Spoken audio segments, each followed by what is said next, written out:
பசி மற்றும் அதன் வலியை பற்றியும் பசியால் வாடுபவர்களுக்கு உதவும் குணத்தை பற்றியும் விளக்கும் ஒரு விரிவான நீதி கதை இதோ. பசியின் வலியும் பகிர்தலின் மகிழ்வும். முன்னொரு காலத்தில் ஒரு செழிப்பான ஆற்றோரம் அமைந்திருந்தது ஒரு அழகான கிராமம். அங்கே சோமசுந்தரம் என்ற ஒரு பெரிய நிலக்கிழார் வாழ்ந்து வந்தார். அவருக்கு ஏகப்பட்ட சொத்துக்கள், தானிய களஞ்சியங்கள் இருந்தன. ஆனால் அவரிடம் ஒரு பெரிய குறை இருந்தது, அதுதான் கஞ்சத்தனம். தன்னிடம் எவ்வளவு உணவு இருந்தாலும் ஒரு பருக்கை சோற்றை கூட யாருக்கும் கொடுக்க மாட்டார். முதியவரின் வருகை. ஒரு கடும் கோடை காலத்தில் அந்த ஊரில் மழையில்லாமல் வறட்சி ஏற்பட்டது. மக்கள் உணவின்றி தவித்தனர். ஒரு நாள் மாலை கிழிந்த ஆடைகளுடன் மிக மெலிந்த உடலோடு ஒரு முதியவர் சோமசுந்தரத்தின் வீட்டு வாசலுக்கு வந்தார். அவர் கண்கள் குழி விழுந்து முகம் வாடி போயிருந்தது. நடுங்கும் குரலில் அவர் கேட்டார், ஐயா, 3 நாட்களாக ஒரு சொட்டு தண்ணீர் கூட குடிக்கவில்லை. பசி என் வயிற்றை கிழுகிறது. உயிர் போகிற நிலையில் இருக்கிறேன்.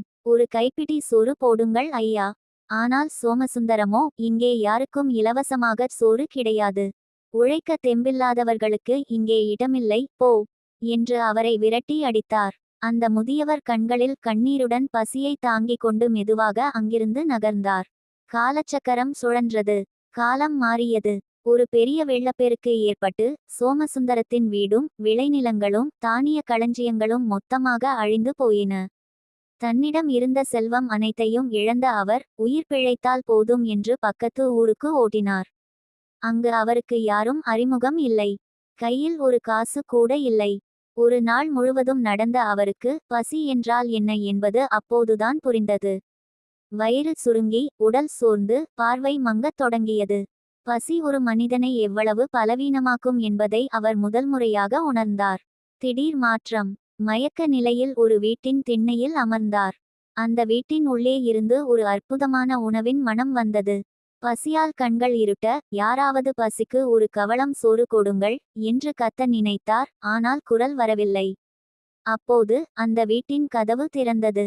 ஒரு மனிதர் கையில் தட்டு நிறைய உணவோடு வெளியே வந்தார். அவர்தான் அந்த ஊரின் மிக பெரிய கொடையாளி. அவர் சோமசுந்தரத்தின் நிலையை பார்த்ததும் ஓடி வந்து அவருக்கு உணவும் நீரும் கொடுத்தார். உணவை உண்ட பிறகு உயிர் திரும்பிய சோமசுந்தரம் அந்த மனிதரை பார்த்தார். அதிர்ந்து போனார். அவர் வேறு யாருமல்ல, அன்று பசியோடு தன் வாசலில் வந்து நின்ற அதே முதியவர். உண்மை உணர்த்தல். அவர் இப்போது நல்ல நிலையில் இருந்தார். சோமசுந்தரம் வெட்கி தலைகுனிந்து மன்னிப்பு கேட்டார்.